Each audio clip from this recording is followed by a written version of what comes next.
Good morning. It is October 17th. We're getting ever closer to the end of the dreaded October lull and closer to the pre-rut, which is something we look forward to every year. It's one of the best times to kill a mature buck, especially a target buck if you've got one that you've been watching. So on today's show, we're going to talk about some videos that we got coming up. We should have some regularly scheduled content coming back out today. We're going to go through some news out of North Dakota that I thought, again, was interesting. And the movement predictions for the whole weekend, because this is Friday's show, so we're not going to be with you again until Monday. And then the tip of the day, which is going to be right up the pre-rut alley. So stay tuned for that. Before we get into it, though, don't forget about our partner for these daily episodes, and that's Rack's Big Game Supplements. You can go to racksmineral.com and check out everything that's available there. And you can also find local dealers. So we're talking about news out of North Dakota. There are some dealers out towards that part of the world. If you guys are out there, check it out. You can also go to our website, Ridgehunteroutdoors.com. Use the discount code RHOPOD. That's all caps, no space, for 10% off of anything that you find on the website. And if you're on YouTube, make sure you subscribe, hit the notification bell so you know when these things come out, and our regular episodes as well, along with the videos. If you're on the audio platforms, follow us, leave a review. That helps us out a bunch. And again, if you're on YouTube, leave a comment. Let us know what you've been seeing. Let us know what you're looking forward to with the pre-rut and what your strategies are. What's your go-to pre-rut setup? Leave that in the comments for us. And if you guys like the content, make sure and hit that like button. Super easy, and it helps the videos out a ton. So with that, let's get right into the RHO update. The video from my first two hunts will be up today. I had a couple decent bucks on there. One of them's an old gnarly buck. I'm not 100% convinced it's a deer. I think it is from a few years ago, but it could be. I need a better daytime picture of him to make sure, because that deer had some serious white on his coat. And I don't know that this one does. The only daytime picture I have of him, he does have a lot of white on the leg that I can see pretty good, but it's not enough to tell yet. And then there was another young buck that I filmed that had some really nice brow tines on that video as well, but he didn't look extremely healthy. You'll know what I'm talking about when you see the video. So I don't know if he got hit with some EHD and he's getting through it, or if he's not going to make it through the winter. I don't know. He was super skinny. So you guys will see that on the video that's coming out. It doesn't sound like Nate's going to be doing any hunting anytime soon, so don't expect anything from him for a while, I would say. So sorry to his loyal fans on that. I'm sure Blake's going to get out this weekend. I think Dusty will be back at it next week. He usually works weekends, so sometimes he'll get out, but I'm guessing he will be out again next week. He's got some good bucks that he's going to be after. One pretty good buck daylighted for the first time either today or yesterday, so I'm sure he'll be out after that deer trying to tag out. He's already killed one buck, so hopefully he can get his second one down maybe as early as next week. That'd be awesome. Also, we should have a full draw Friday up later today as well. Finally got back with Austin on a day we could get together and do some recording. So we're going to try to record that later today, and then I'll get it posted as soon as possible. Which takes us to Talking Shop. Again, not much of an update there. It's still been super hot. It's still through the week, so I didn't expect much of a change on that. And that is it for Talking Shop. That takes us to what's new. So I did find a cool, I don't know if it was cool, something that I thought there might be some good coming from some bad with this one. So North Dakota is now offering refunds for some of their permits due to EHD. So if you guys remember a few episodes ago, we talked about Colorado was issuing refunds for permits and licenses due to the government shutdown. Like they were doing it in certain areas that were affected by that. But apparently North Dakota's had some areas affected by EHD, so much so that they are giving refunds for that. So this is from KX News out of Bismarck, North Dakota. It says the North Dakota Game and Fish Department is offering refunds to hunters in 5 western units due to an outbreak of EHD affecting whitetail deer.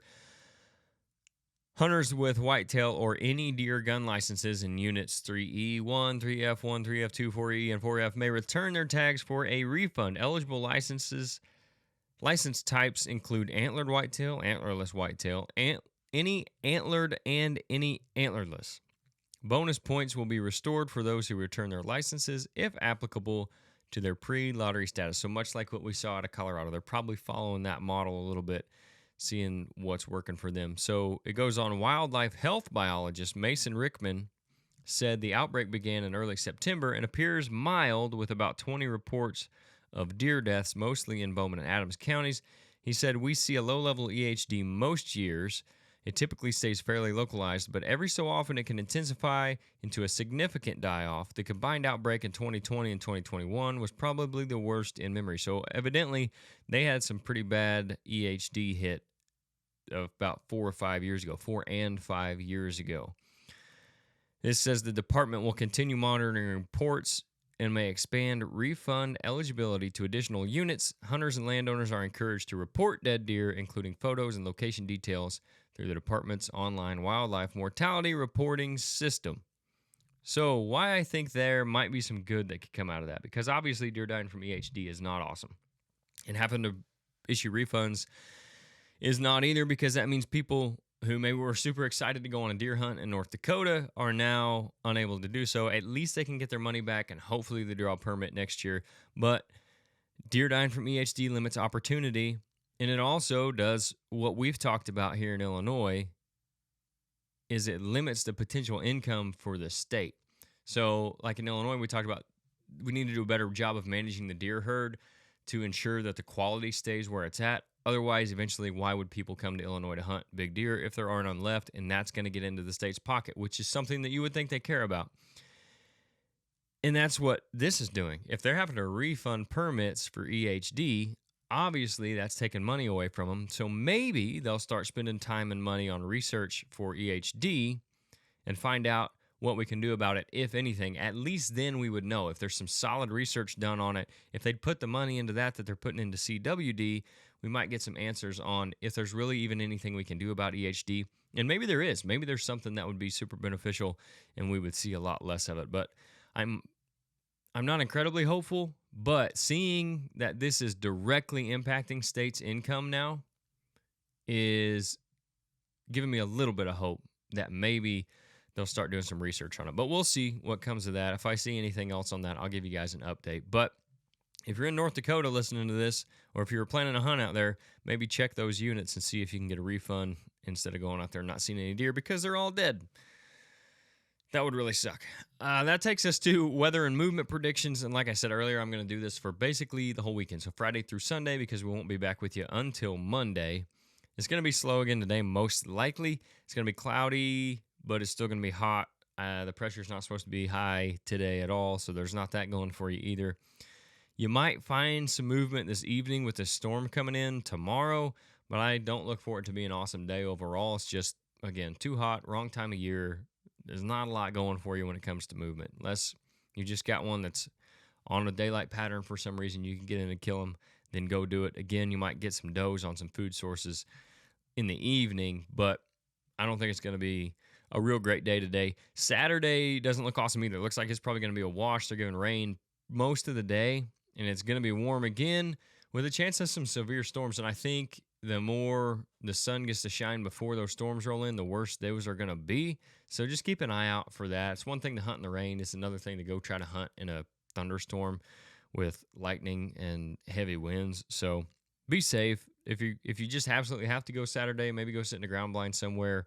If it gets bad out, it's not worth it. Just leave. There was a couple guys in Colorado, I think it was Colorado, like a few weeks ago. I don't know if you guys saw it or not, but they went missing and they were eventually found. Both of them had died from a lightning strike in the mountains while they were elk hunting. So it can happen. I'm sure they didn't think when they set out for that hunt that they were going to get struck by lightning and that would be it for them. So again, it's just not worth it. If it's going to be storming real bad, just take the day off. And then I think it's going to be really good Sunday anyway. So whenever that rain clears out on Sunday, that's supposed to bring that front through. It's going to be pretty windy, but if it clears in the morning or in the evening, right after that rain's gone, especially if it does storm Saturday, I think that might be really good over food because that storm's going to have those deer laid up potentially all night where they should be feeding anyway, and they're going to have to get out on the food, and they're either going to do that Sunday morning, they may do it Sunday midday, or Sunday afternoon. So I really think Sunday is going to be maybe one of the best days we've had so far, at least where we're at. The temps are supposed to be The high is like 65, I think. So by the end of the day, you're looking at low 60s, potentially high 50s as the sun goes down. It is going to be windy, like I said. Most of the day, they're calling for 12 to 18 from the west northwest, which makes sense because that front's blowing through. So just keep an eye on that. The good thing about that is it should be sustained, and you should have a rock solid wind. So if you got a west northwest wind spot, that should be a good place to be. And the pressure's supposed to be rising too. Like I said, it's going to be low Friday, Saturday, but it's supposed to get over 30 by the end of the day and be rising all day. And that's really what you're looking for. Once you hit around 30, that's kind of seems to be ideal for movement for whatever reason, but it seems to be better, at least in my experience, when it is rising. A falling pressure, usually the movement slows with that. But as it's coming up, especially if the temperatures are going down while it's coming up, like Sunday afternoon's going to be, and I think that could be really good. It still is the time of year where it might not be awesome, but I do think this could kick off some of the better days of the year. I mean, next week's going to be, we're talking pre-rut for sure next week. So as this cold weather comes in, this first real good cold front, we're supposed to be 20 degrees colder basically on Sunday than it's going to be Saturday. Friday today, this afternoon anyway. So 2 days and 20 degrees could make a big difference, especially if that rain comes through and pounds them for basically a day and a half and then lets up. So same strategy today as well as pretty much all weekend. Get over the food in the evenings. And then like if you're going to go Sunday morning, get between destination food and bedding for that sit. Potentially, you might catch them going out to food if that rain lets up Sunday morning. If not, if it lets up early Sunday morning, you might catch them going back. It could be a little bit iffy getting in Sunday morning, depending on when that rain does stop, because they might be moving later than normal, and you might run into them on the way to the stand. So just keep that in mind. But if you're going Sunday morning, between the bedding and the food is going to be where you want to be. If you're going in the evening, get over a food source, especially a green food source. That takes us to the tip of the day. And this one, like I said, is going to be a little bit more pre-rut centered. And the tips for the next week probably, I'll try to do some pre-rut stuff. And that's what we're going to be talking about on Full Draw Friday as well. So make sure you tune in for that. I'm sure we'll talk more about this. But it is that not all scrapes are created equal. Like I said, pre-rut's almost here. And during that time, scrapes can be a really good place to kill bucks, but it's got to be the right scrape. Especially in mornings, especially after an overnight rain like what we're looking at Saturday night into Sunday. Bucks will come in and they'll open those scrapes up after that rain, and they usually will do that on their way back to the bed. So mornings over scrapes in the pre-rut, especially after that rain, can be dynamite. But like I said, it has to be the right scrape. So you're looking for these what we call community scrapes. You might hear them called different things other than community scrapes.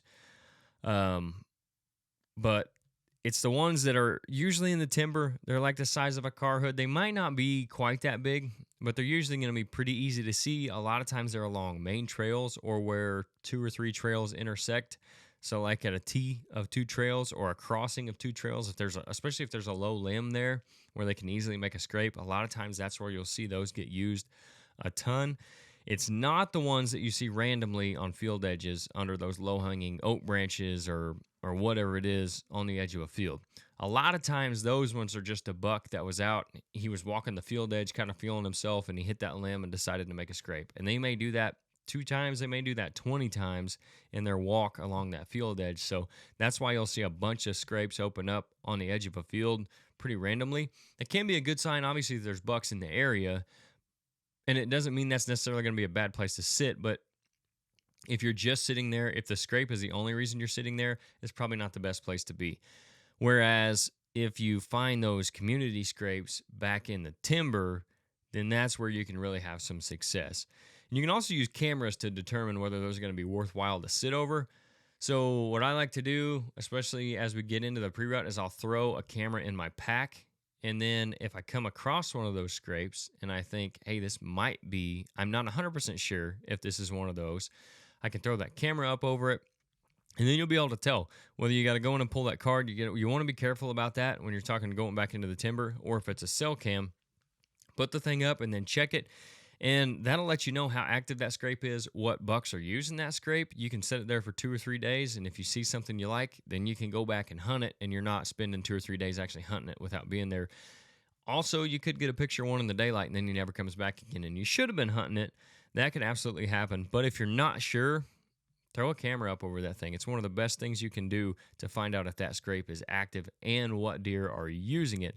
And don't be discouraged if, even on those scrapes, the use is mostly at night, especially if it's warmer days, if you don't have a cold front moving through, if you didn't have rain overnight, because it might take one of those weather events to get them to use it in the daytime. And when they come, that's the day you go sit it. So let's say you throw a camera up over one of these scrapes that you think might be one of these community scrapes back in the timber, and you get some pictures of some nice bucks on it and some does are hitting it, and it seems like every deer that comes through there is stopping at that scrape. But it's been hot, it's been bad weather, you've had no change, no events, no rain, and now tomorrow you see that a cold front's pushing through, or that we're supposed to have rain all night and it's supposed to let up at like 7 a.m. Get out there and hunt that scrape that day, because that's likely the first time they're going to daylight on that scrape. It is your best chance over a scrape, and I think that's one of the best places you can sit in the pre-rut, especially under those conditions. So keep that in mind. You can definitely have success doing it. A lot of people kill a lot of big bucks over setups just like that. So I appreciate you guys tuning in for this episode. We'll catch you on Monday's Deer Season Daily, and we'll go over everything that happened throughout the weekend. Hopefully we have an RHO update that includes a buck on the ground. Hopefully you guys can leave us some comments and let us know that you've got a buck on the ground on Monday. We'll see you then.